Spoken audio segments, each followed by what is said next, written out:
They didn't ask, not a single, "Are you sure?" or "Did this really happen?" They just believed her. Instantly, automatically. And just like that, my life was over. My name's Nathan. I'm 33 now, and for a decade, I wasn't a son, or a brother, or a man. I was a name on a list, a label, a warning, all because my sister, Lena, said something that destroyed me. I wasn't the golden child. Never was. I was awkward, always fiddling with wires, disassembling old radios I'd find at yard sales.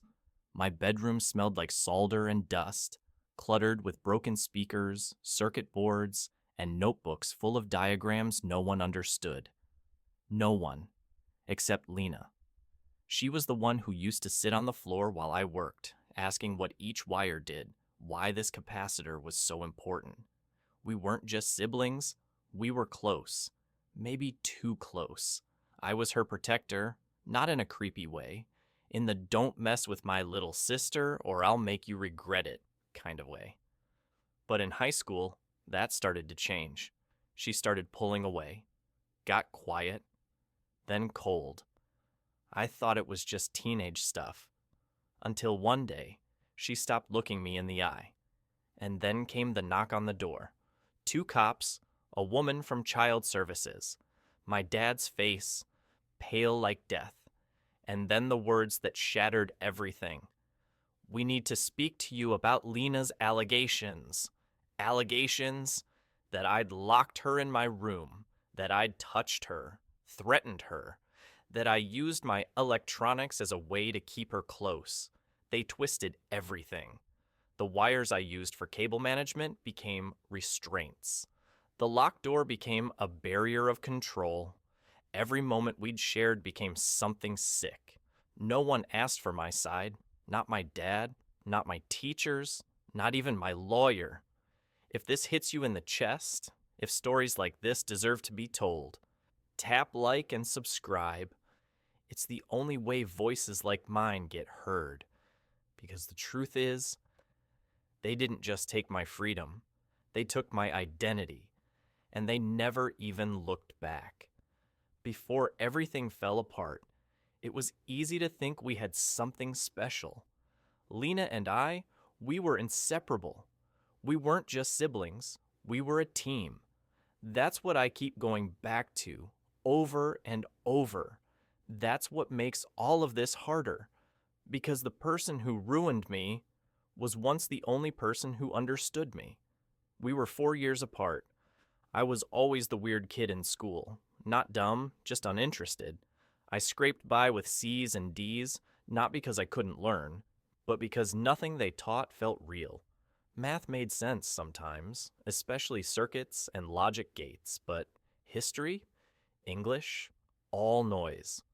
What I did care about were electronics, not coding. I didn't even know how to type properly, but give me a busted cassette player or an old microwave, and I could spend hours tearing it apart. I wasn't just breaking things. I was learning how they worked, one screw at a time. When I was around 14, I started building a workbench in my bedroom. Salvage parts from garage sales, donation bins, even trash. I wired up a lamp, made a DIY soldering fan out of an old CPU cooler. I wasn't doing drugs. I wasn't out drinking or smashing mailboxes. I was in my room. Locked away? Yeah. But not for the reasons they would later imagine. Lena was 10 when she started sitting with me. Just sitting, asking questions. Sometimes she'd hand me tools or sort wires by color. She said it helped her calm down, said I made her feel safe. Back then, that meant everything to me. My parents, especially my dad, thought I was wasting my time. "You think you're gonna make money gluing old radios together?" But Lena would always say, "He's smart. He's just not your kind of smart." And for a while, she was the only one who defended me. She was different than me, driven, academic, shiny. She was in student council, did gymnastics, aced every class. The teachers loved her. My parents worshipped her. She was the star. But even then, she still made time for me. When I got caught smoking behind the school gym, Lena cried in front of the vice principal, saying I was holding the cigarette for someone else. I didn't ask her to do it. She just did. She always covered for me, and I protected her too. She didn't know it, but there were guys, older ones, who'd whisper about her in the hallways. I made sure they knew her brother was watching. Not violently. I never laid a hand on anyone. But I wasn't subtle either. I guess people started noticing that. The rumors began as harmless jokes. Man, Nathan's like a guard dog. She's not even allowed to breathe near a guy without big bro showing up. I laughed it off. Lena did too. But then came Mark, a senior with a car and an attitude. He cornered her one day outside the school cafeteria, tried to get her to skip class with him. I was nearby. I stepped in, grabbed his backpack, pulled him back.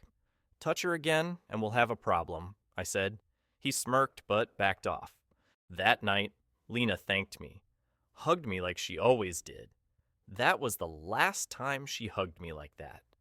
Things changed fast after that night with Mark. At first, I thought Lena was just moody, maybe embarrassed I stepped in. I mean, I could have handled it differently, sure, but I didn't think much of it. Until she stopped coming by my room. I'd be at my workbench, soldering or sketching out a new speaker build, and she just wouldn't show up. No knocking, no questions, just silence. At dinner, she barely spoke. When I asked if she was okay, she said she was just tired. When I nudged her arm like I always did, just trying to joke around, she pulled away. Then I heard her crying one night. I got up, walked toward her door, paused. I knocked gently.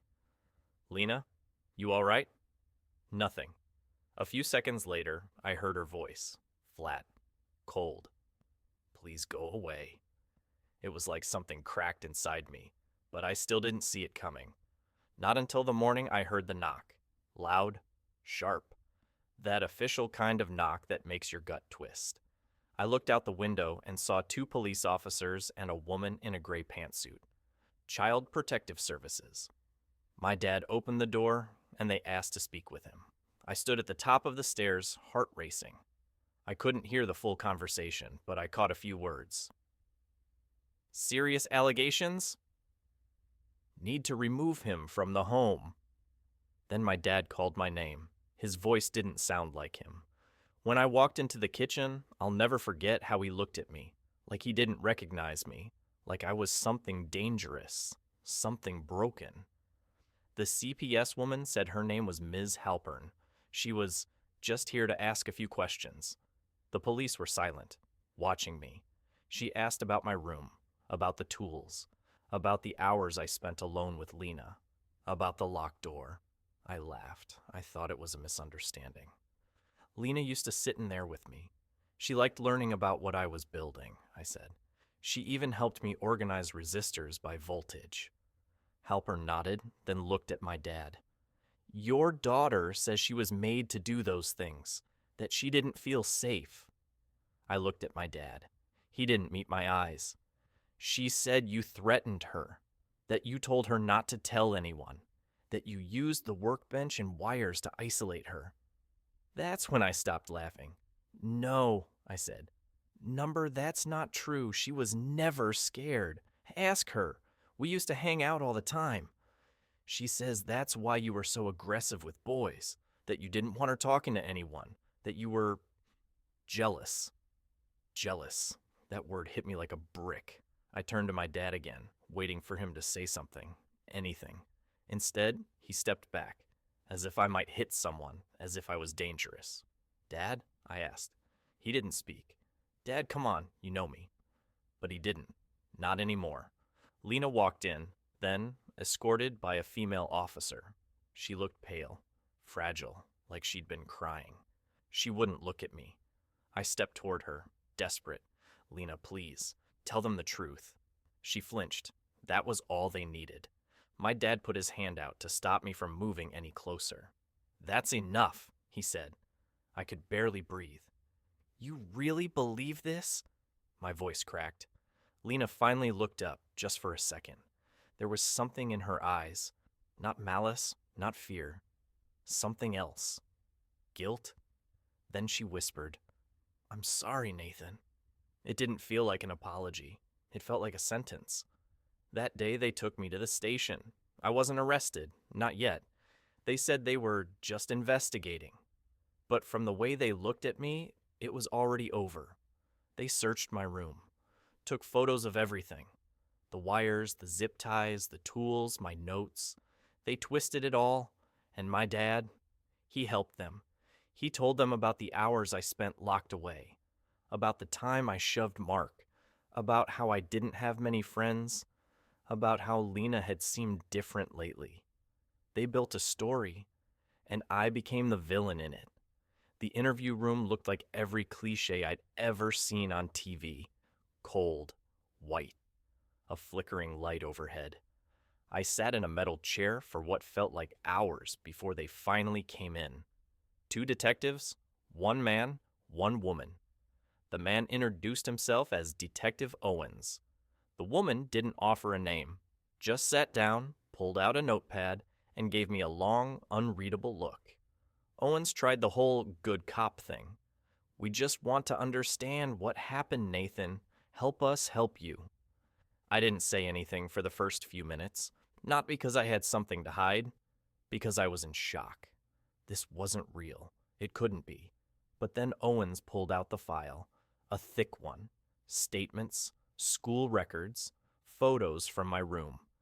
He flipped to a page. "Lena says it started when she was 12, that she didn't understand it then, but now realizes what was happening." I shook my head. "Number, that's not. She was never scared. She liked working on electronics with me. She wanted to help." The female detective leaned forward for the first time. "Did she help because she wanted to, or because she was afraid not to?" That question twisted my stomach. "She was my sister," I said. "We were close, that's all." Owens nodded slowly, like he'd heard that one before. "Let's talk about your room. Why was the door always locked?" "Because I had tools, expensive stuff. My dad would borrow things and never return them. It wasn't about her." He didn't write anything down, just kept nodding like it confirmed something. Then they brought up the wires, the zip ties I used for cable bundling, the diagrams on my wall. "Looks a little intense for just fixing radios, doesn't it?" The female detective slid a photo across the table. A close-up of my drawer with electrical tape, wire cutters, and a headlamp. "You understand how this looks, right?" I stared at the photo. It was ordinary, functional, but in that room, it looked like evidence. Then came the psychological profile. Nathan struggled in school. Nathan had few friends. Nathan was extremely possessive of his sister.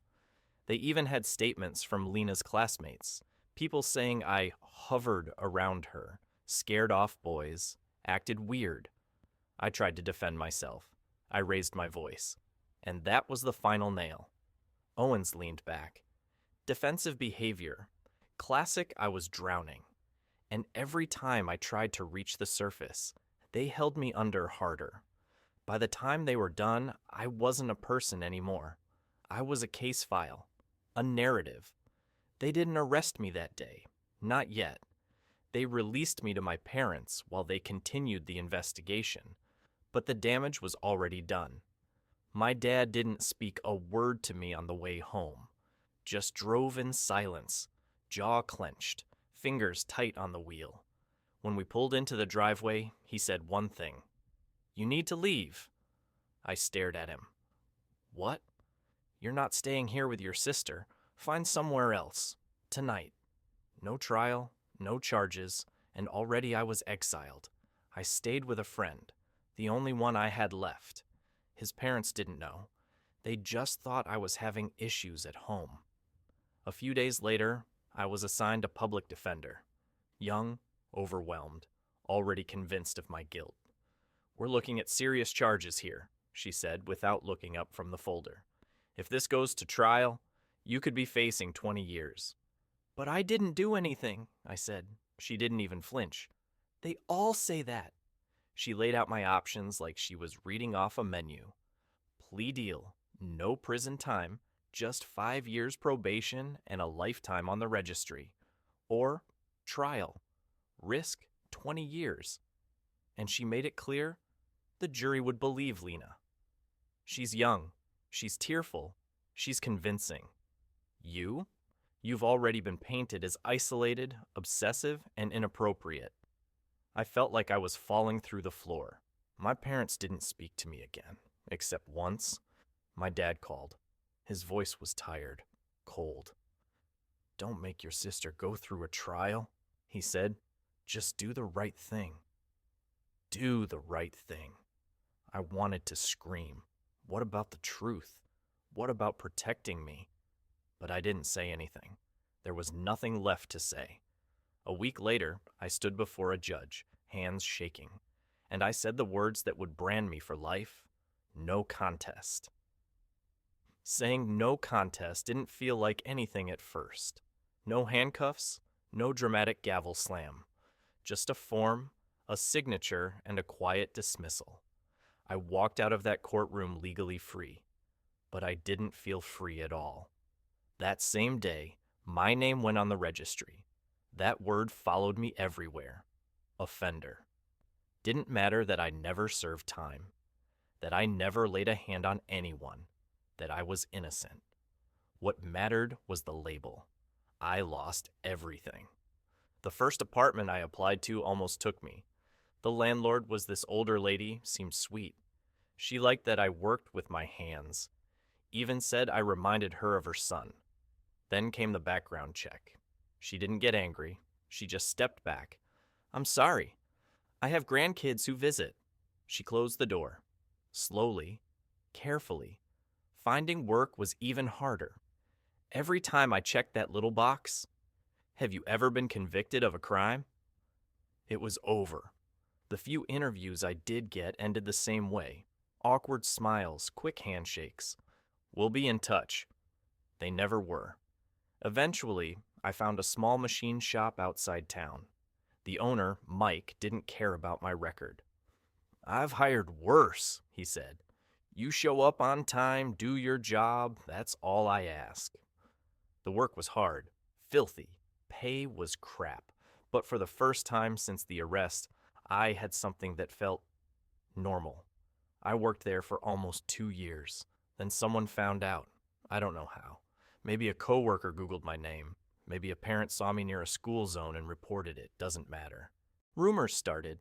Whispers. People stopped talking to me. Mike tried to defend me for a while. Said I did good work. But eventually, he called me into the office. "I can't keep you here," he said. "I've got a whole crew threatening to walk out." He handed me a severance check. That night, I slept in my car for the first time. I had a Planet Fitness membership. $10 a month. Best investment I ever made. Gave me access to showers, bathrooms, a place to feel like a person for 30 minutes a day. I parked behind Walmarts, behind warehouses, kept a flashlight in the glove compartment, ate canned beans with a plastic spoon. That was my life for over a year. No friends, no calls, no birthday wishes, just the echo of a lie no one ever questioned. One time, I tried dating. Met a girl named Sarah at a diner I worked at for 3 months.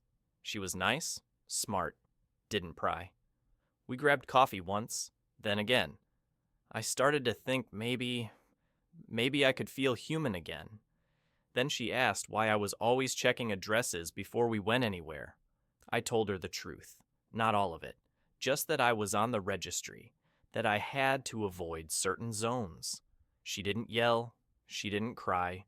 She just went quiet. The next day, her brother and 2 of his friends showed up at my job. Didn't say a word. Just stood in the parking lot until I left. I never went back. I gave up after that. Stopped trying to connect. Stopped hoping. Instead, I started spending time at the public library, the one place no one asked questions. The librarian there, Ms. Carson, noticed me. Not in a weird way, just noticed. She started leaving books on the return cart she thought I'd like. Electronics manuals, DIY repair guides, old science journals. One day, she caught me looking up online courses. She walked over, pointed at the screen, and said, "Coursera's better for beginners. You can audit for free." That was the first real conversation I'd had with someone in months. Ms. Carson helped me sign up, helped me find the courses that didn't ask for background checks or ID. She treated me like a student, like a person. I started learning about cryptocurrency, digital hardware wallets, blockchain protocols, not because I wanted to get rich, but because I finally felt like I could do something again, something no one could take from me. I made a little money, not much, but enough to get off the street, rented a room behind a laundromat, built a basic desktop from salvaged parts, got back to tinkering. But no matter how far I ran, I couldn't outrun her. Lena. Her face was everywhere. Social media, college papers, nonprofit galas. Local abuse survivor shares her story of strength. She overcame the unthinkable. People called her brave. They called me a ghost. It was a Tuesday, just a regular day. I was halfway through repairing an old amplifier when I saw the email. Subject line, need to speak.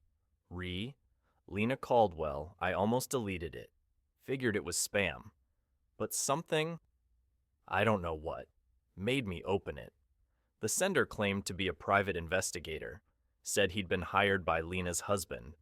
Apparently, she'd been acting strange, drinking, breaking down, locking herself in bathrooms, and one night she slipped, mentioned a brother, a lie, something she could never take back. Billy, her husband, had questions, so he hired someone to look into her past. I ignored the email.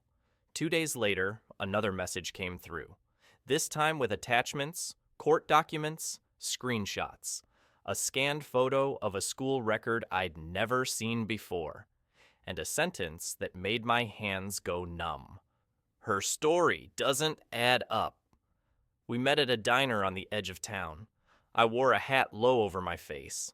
The PI, Frank, looked like a man who'd seen too much. He slid a thick folder across the table. "Been doing this 30 years, he said. "Never seen someone mess up a lie this badly." He opened the folder. First, the timelines. Lena claimed certain things happened during semesters she wasn't even in town for. Her school attendance record contradicted entire sections of her story. Then came the witnesses. Frank had interviewed classmates, teachers, even Lena's old best friend. The stories were inconsistent, suspiciously so. Then came the texts, screenshots from an old phone backup, messages Lena had sent to friends, freaking out about being caught in a car with Mark. That same guy I'd once warned off. Turns out she wasn't just hanging around him. They were dating, secretly. She got caught doing things, adult things, and she panicked. Frank tapped the screen. She wrote, and I quote, "I need something nuclear, something that'll shut him up. I can't have this ruin everything." She meant me. I sat there staring at the words.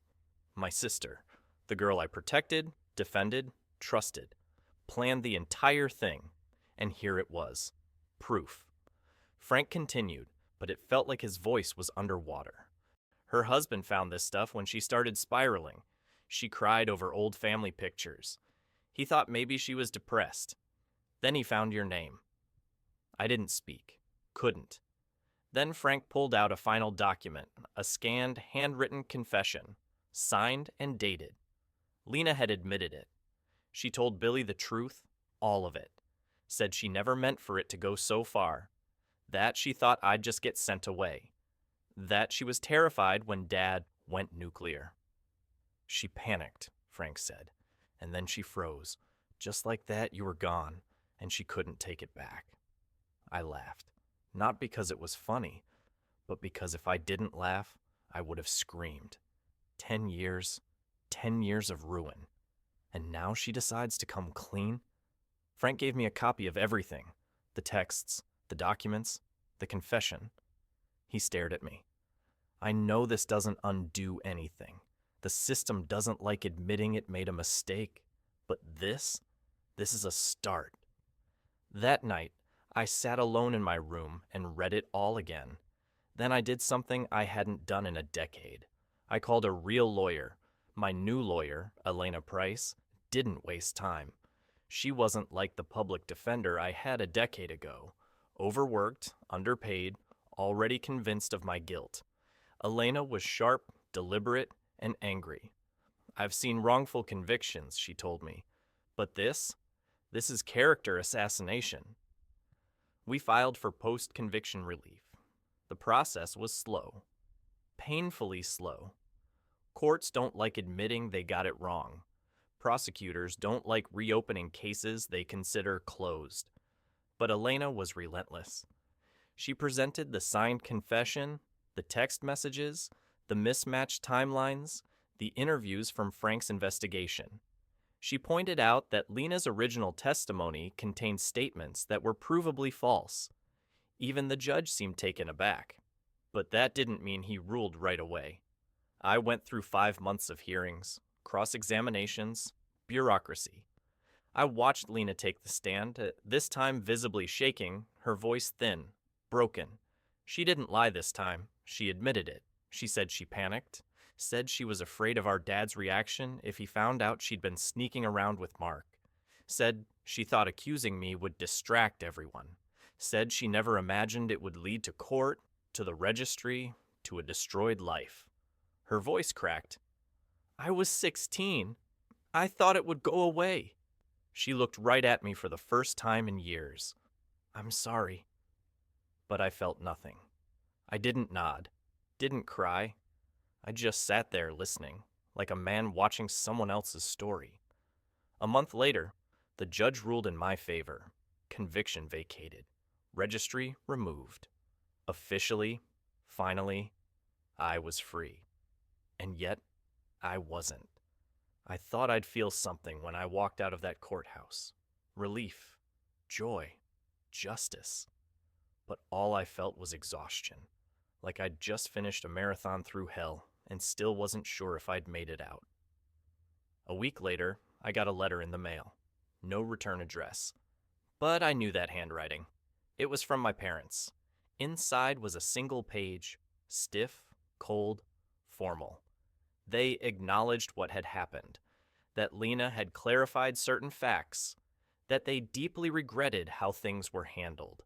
Enclosed was a check, $50,000, as if a number could undo a decade of humiliation, loss, and trauma, as if they could just pay it away. I stared at the check for a long time, then I tore it in half. I didn't want money. I wanted accountability. I wanted truth. So I made one more call, to Billy, Lena's husband. Frank had given me his number, said if I ever wanted to speak with the man who sparked all of this, I should. I dialed. My hands were shaking. He picked up on the third ring. Hello? I took a breath. Billy, this is Nathan. Pause. Nathan? Lena's brother. Silence. Then a flat, bitter chuckle. That's funny, because she told me she didn't have a brother. Of course she did. I felt the old rage rise up, but I pushed it down. Yeah, I said. She erased me, just like everyone else. He exhaled sharply. Jesus Christ. His voice had that stunned, hollow quality of someone realizing they'd been lied to for years. I've got a kid with her, he said quietly. A whole life, and she never told me. Because she knew, I interrupted. She knew the moment you found out, everything would fall apart. He didn't argue. I'm filing for divorce, he said. I didn't say anything. Didn't need to.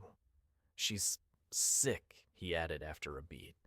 I didn't want to believe it, but after the confession, I can't trust anything she says anymore. I'm sorry, I said. He laughed bitterly. You're sorry? Man, you were the one she ruined. We hung up shortly after that, and for the first time in years, I felt something like weightlifting. Not joy, not peace, but a sense that maybe, just maybe, the tide had turned. A few weeks after the ruling, another letter showed up. Same stiff handwriting, same lack of return address. My parents again. This time, they asked to meet. Said they wanted to talk. Said they finally understood. I didn't want to go, but something in me, maybe curiosity, maybe cruelty, wanted to see their faces when they realized what they'd done. Not the surface level guilt, not the performative regret, the truth, the weight of it. So I agreed. One time, neutral ground, a small restaurant halfway between us.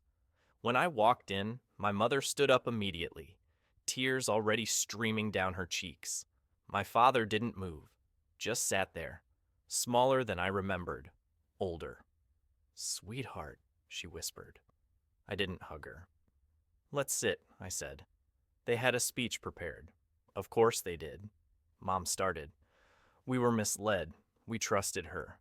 She was just a child." "I was barely an adult," I said. Dad cut in, quieter. "We thought we were protecting her." I stared at him. "No, Marie, you were protecting your own peace. You were protecting yourselves from the possibility that your daughter lied." They didn't argue. Mom reached for my hand across the table. I pulled away. She broke. Tears sobbing, a shaking voice. "She cries every day, Nathan." "She's not okay either," I scoffed. "She got married, got a career, got a child. What did I get? A cot in the back of a warehouse and my name on a list." Dad finally spoke. "We want to make it right." He reached into his coat and pulled out another checkbook. That made me laugh. Actually laugh. "Of course," I said, "because money solves everything." He froze mid-scribble. His hand trembled. I pulled a folder from my bag, the one Frank gave me, and slid it across the table. Inside were the texts, the confession, the proof. I opened it and began reading aloud. The messages Lena sent planning the lie, the exact words she used. "I need something nuclear." My mother paled. My father lowered his head. "She wasn't just scared," I said coldly. "She was calculated, and you both let it happen. You let them take me like I was nothing." Mom excused herself to the bathroom and didn't come back for 10 minutes. When she did, her eyes were red, lips trembling. "She's sick now. She's lost everything." "She deserved to," I said flatly. "She made a mistake," she whispered. "No," I said, leaning in. "A mistake is forgetting someone's birthday. What she did, that was destruction. And you helped her light the match." They fell silent again. Finally, Dad looked up at me, his voice hollow.